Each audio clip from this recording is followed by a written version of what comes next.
Quel est le meilleur statut pour vendre des formations en ligne et donc pour les infopreneurs? Je vais répondre dans cette vidéo parce que j'ai reçu une question très pertinente de la part de Jessica. Comme je vous rappelle, vous pouvez envoyer vos questions, vous avez le lien en description, joyang.me/ask. Vous m'envoyez un petit message audio sur Messenger, c'est très facile à faire et je vais y répondre dans une prochaine vidéo. Et je remercie Jessica pour sa question qui était très pertinente. Je vais vous la faire écouter parce que la question vient un petit peu après. Elle a déjà le statut, mais je vais expliquer un petit peu ce qu'on me demande souvent, mais je vais lancer sur le web, je vais vendre des formations en ligne, donc c'est vraiment pour ce point spécifique, quel est le statut le plus adapté. Alors si vous débutez, vous partez vraiment de zéro, je vous recommande le statut de micro-entreprise. Micro-entrepreneur, c'est ce qui était avant auto-entrepreneur, qui est très simple. Pourquoi? Parce que vous pouvez avoir votre statut en 15 jours, c'est très facile à faire et ça permet de démarrer. Si vous faites zéro de chiffre d'affaires, vous ne payez pas donc de cotisation et vous payez des cotisations sur le pourcentage de votre chiffre d'affaires. Je ne vais pas vous faire un cours juridique, j'ai déjà fait une vidéo où j'expliquais un petit peu comment ça fonctionne, vous aurez le lien en description. Cliquez aussi sur le petit i d'information, vous aurez aussi l'autre vidéo et j'explique un petit peu en détail ce qu'il faut faire. L'idée c'est que voilà, si vous voulez vraiment démarrer, vous partez de rien, micro-entrepreneur, donc micro-entreprise ou auto-entrepreneur comme on l'appelait avant, c'est excellent, c'est très bien parce que ça vous permet une souplesse, vous pouvez le faire même en tant qu'activité secondaire et c'est très pratique. Alors la grande question de Jessica était sur le fait qu'elle a déjà le statut de micro-entreprise, mais elle se demande justement la vente de formation en ligne, comment vraiment bien déclarer? Parce que c'est vrai que c'est encore un petit flou juridique et c'est des métiers qui sont pas très connus et du coup on a du mal à y répondre. Je vous fais plus la question et puis je vais y répondre juste après. Situation à moi, c'est que j'ai pas encore créé mon entreprise. Donc au départ, je serai en micro parce que voilà, je vais être dans le mode test du projet. Bon, j'ai bien sûr dans l'avenir le projet de faire monter tout ça et puis d'évoluer dans les statuts. Mais là, du coup, en voulant faire une micro, donc je suis en train de suivre un stage à la Chambre des métiers pour apprendre à gérer une micro, donc tout ce qui est statut, cotisation sociale, impôts, etc., déclaration.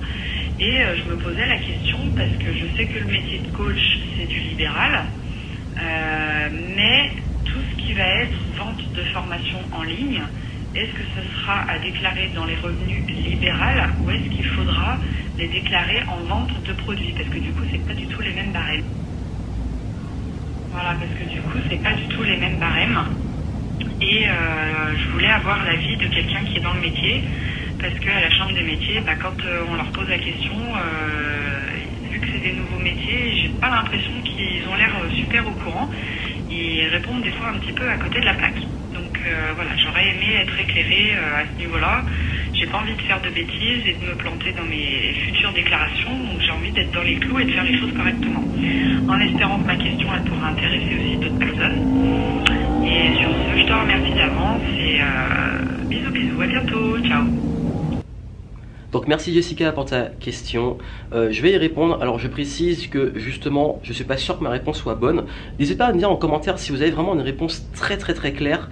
Dites-moi en commentaire vous si vous avez l'information, parce que c'est vrai que c'est un peu le bordel et tout le monde ne sait pas exactement qu'est-ce qu'il en est sur ce point là. Alors justement, quand on est en micro-entreprise, il y a exactement 3 possibilités d'activité qu'on va déclarer, qu'on va faire cette déclaration de revenus. Ça peut être soit de la vente de produits, donc généralement c'est de la marchandise, c'est des produits palpables, si vous pouvez le toucher, vous pouvez vous vendez des produits physiques. Là, ça va être des produits, donc de la marchandise. Vous avez également le service. Le service, c'est quand vous rendez service à quelqu'un, vous faites une prestation ou autre. Et quand vous faites, je sais pas, de la plomberie ou du transport, etc. Ça c'est du service à la personne directement. Vous servez les autres. Et là encore, c'est pas très clair, parce que parfois la formation, ça peut être aussi du service. Bref. Et le libéral, c'est quand vous vendez votre savoir. Si vous vendez du savoir, c'est du libéral. Généralement, on a tendance à dire que la vente de formation en ligne est à déclarer en libéral. Au moins, en fait, généralement, c'est pas du produit physique.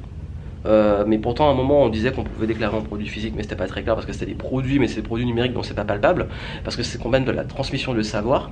Ou alors, non, ça n'est pas non plus du service direct. Donc la case, en tout cas l'élément le plus concret, c'est tout simplement le savoir, donc en libéral.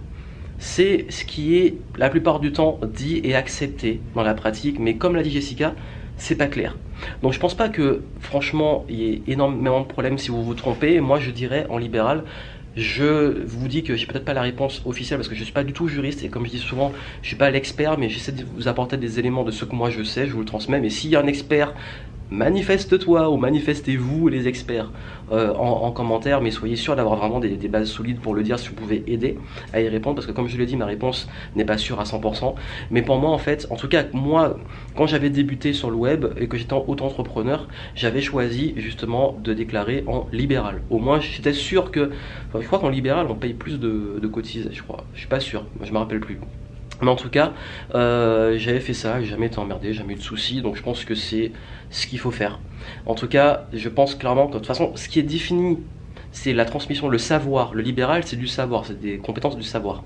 Donc du coup, je pense que la plupart des formations en ligne, c'est du savoir que vous donnez, comme une profession. Bah, après, oui, voilà, c'est compliqué, le juridique, c'est compliqué, je l'admets, c'est même pas très fun, et même les personnes plus expérimentées parfois n'ont pas les réponses. Donc je pense que voilà, si ça peut vous aider, je pense que libéral au moins, ça ne doit pas avoir de problème, et c'est ce qu'il faudrait faire. Et puis n'oubliez pas que ça c'est bien pour débuter, et puis une fois que vous atteignez les paliers des 30 000, il est temps de passer au niveau supérieur. Dans une prochaine vidéo, je vais vous expliquer pourquoi il est essentiel, même si vous démarrez en micro-entreprise, de penser différemment d'un auto-entrepreneur ou d'un micro-entrepreneur, parce que ce statut, s'il est bien et flexible pour démarrer, atteint vite des limites, et il va même vous limiter dans vos résultats, dans votre faculté à passer au niveau supérieur. Et j'en parlerai une prochaine fois. Donc voilà, j'espère avoir répondu à ta question, Jessica, j'espère avoir apporté des éléments un peu plus concrets pour vous aider. Comme elle a eu la très bonne démarche, n'hésitez pas à aller vous faire aider. Ils n'ont pas toujours les réponses, mais au moins, voilà, c'est une très bonne démarche que tu as, Jessica, d'aller te renseigner avec les personnes censées être expérimentées qui n'ont pas les réponses, ce qui est un peu bizarre quand même. Mais en tout cas, voilà, j'espère d'avoir pu t'aider. Et puis si vous avez des questions, n'hésitez pas, vous avez le lien en dessous. Envoyez-moi l'audio et j'y répondrai dans une prochaine vidéo. Et d'ailleurs, peut-être que je ferai appel. Je vais voir dans mon réseau si j'ai pas quelqu'un qui est expérimenté sur le juridique et tout pour faire carrément une interview avec cette personne et puis voir un peu ce qui est les points juridiques administratifs pour voir comment vous aider, surtout chez par exemple les infopreneurs, parce que vous êtes très nombreux à me dire que vous avez des soucis sur ça. Donc le mieux à faire si j'ai pas l'expertise, c'est d'aller chercher les experts. Donc d'ailleurs dites-moi en commentaire si vous voulez que je trouve un expert et puis que je fasse une interview et qu'on aborde le sujet en détail. À très vite.